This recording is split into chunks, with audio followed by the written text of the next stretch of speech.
Welcome to the BYC, and we have great news as over 50s fitness guru Dylan Cleaver is back from his grueling week-long fitness camp.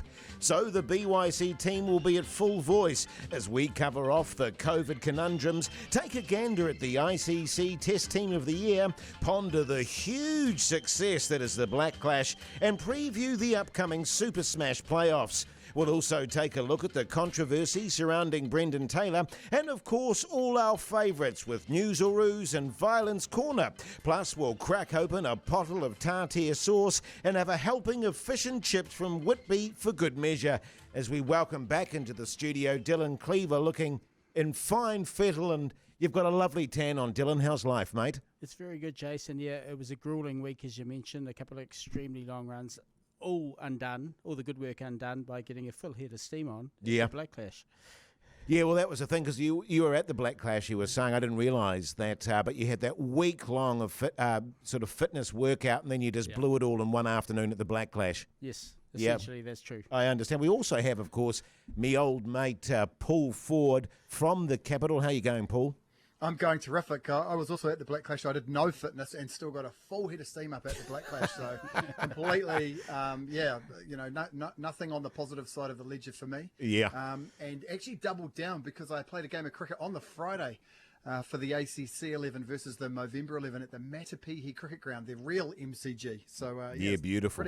Pretty tough couple of days, to be honest. And good on you, mate, for maintaining the ACC cricket side's record. That's 4 losses in a row now. Well, 4 losses from every game we've played. I might add, I wasn't playing in that game. I had other work on, but I'm sure that I would have got us off to a flyer had I been there.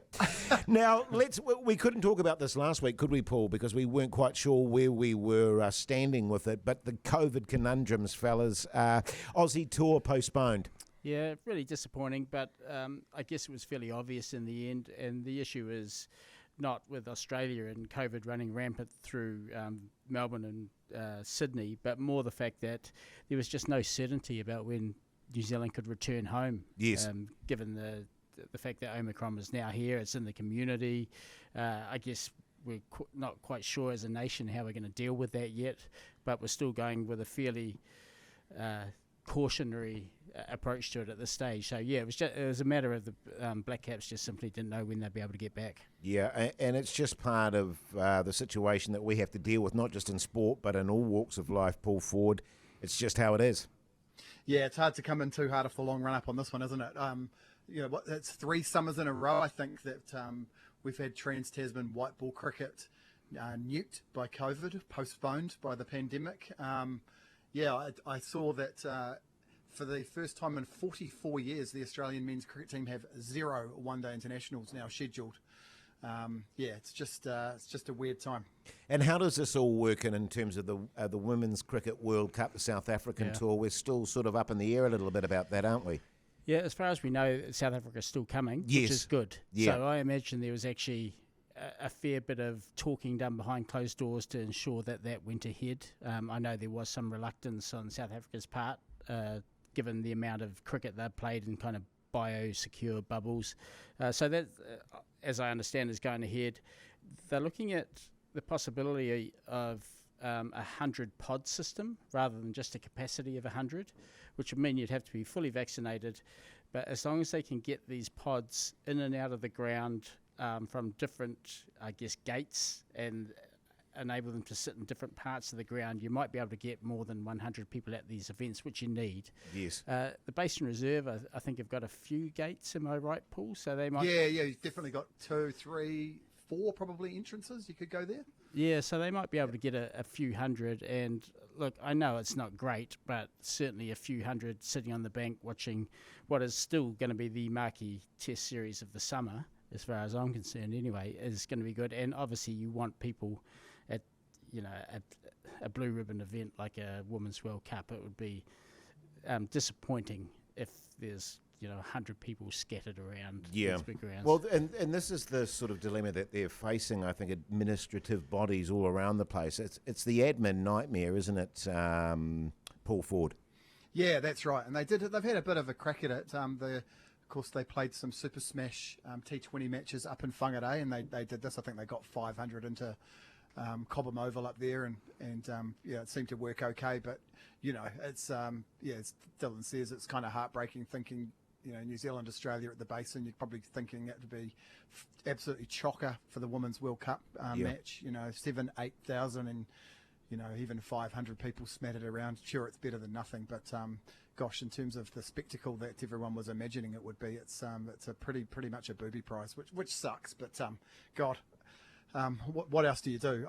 It does sound like the games are going to go ahead against South Africa too. I saw some South African reports which said that they were okay with 10 days of MIQ. I imagine they're probably quite keen to choose their resort for that.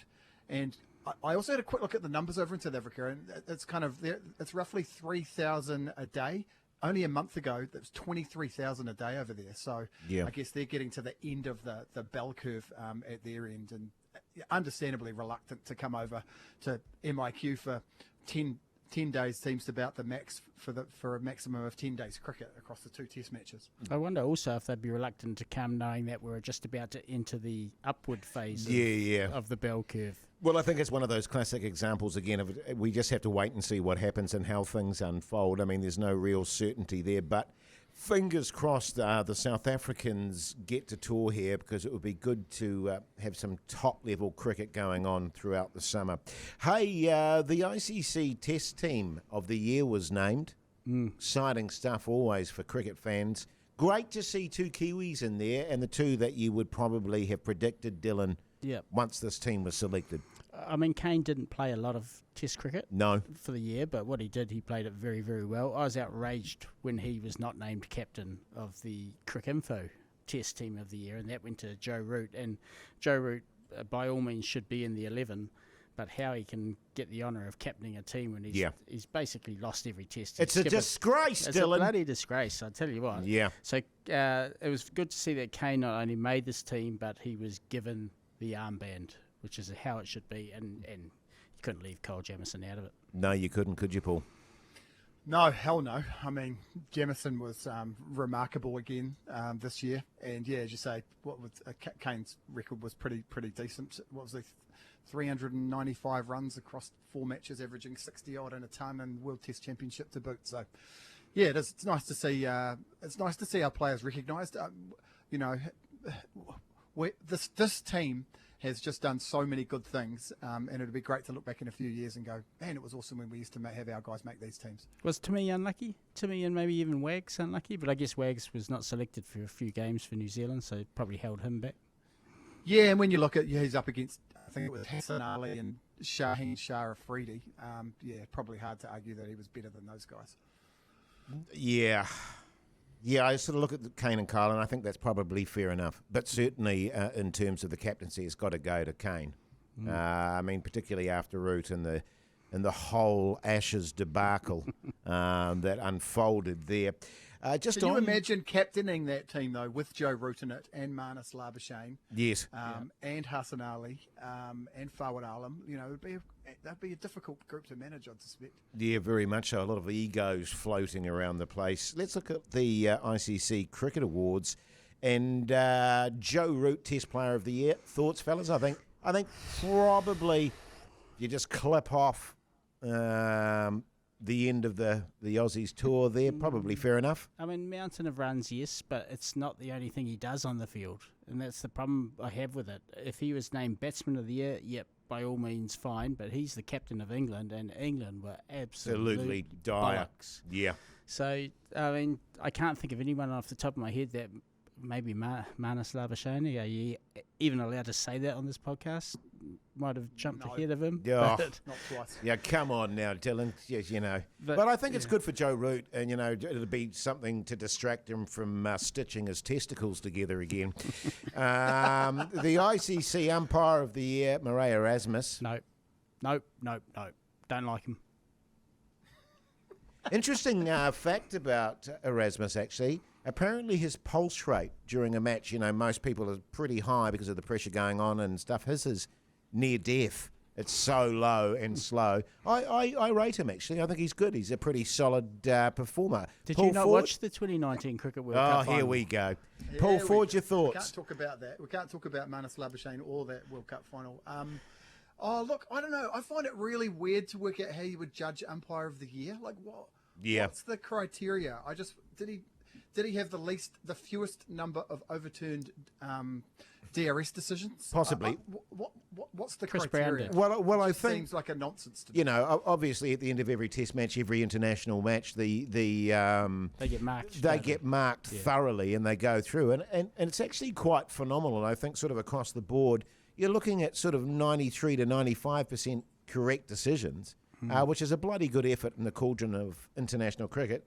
The ICC Men's T20 Cricketer of the Year, Mohammad Rizwan, your thoughts? Yep. Okay, No you're all right problem. with that, Dylan? No problem with that. Magnificent player. The ICC Emerging Men's Cricketer of the Year, Yanaman Malan. Had to Google him. Yeah, Same. wouldn't have a clue, Same. actually. I was trying to find out if he was related to Darwood, but I don't think so. It looks like he's related to Peter Malan. Yeah. But yeah, Same. amazing, eh? He's hasn't played Test cricket, so he's still only emerging.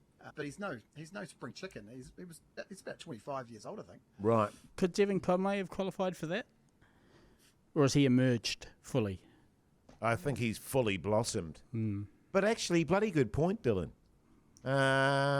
And actually, bloody good point in terms of the under you know 26. Got to be under 26. yeah for that one. criteria. But actually, now that you mention it, the ICC Test Team of the Year, he must have been close there. He's had a phenomenal season. Again, just probably didn't play enough tests. I guess so. The ICC Men's One Day Cricketer of the Year, Babar Azam, Pakistan captain, good player. Very good player. In fact, similar to Mark Waugh, I think, and just you'd pay to watch him. Yes. Just such a stylist.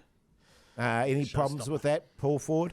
No, I'm happy with that. It's great to see the Pakistanis recognised in the same way as the New Zealanders, kind of unfashionable, doing great things at the moment. So, yeah, I'm all good with it. Sir Garfield Sobers Trophy for ICC Men's Cricketer of the Year, Shaheen Afridi. Fair enough. Yeah, this one surprised me a little bit, and I don't know why, because I think he's a terrific bowler. Yeah. And I really enjoy watching him go about his work. But I did sort of do a little bit of a double take there when he was named, but then again, I couldn't think of anyone else.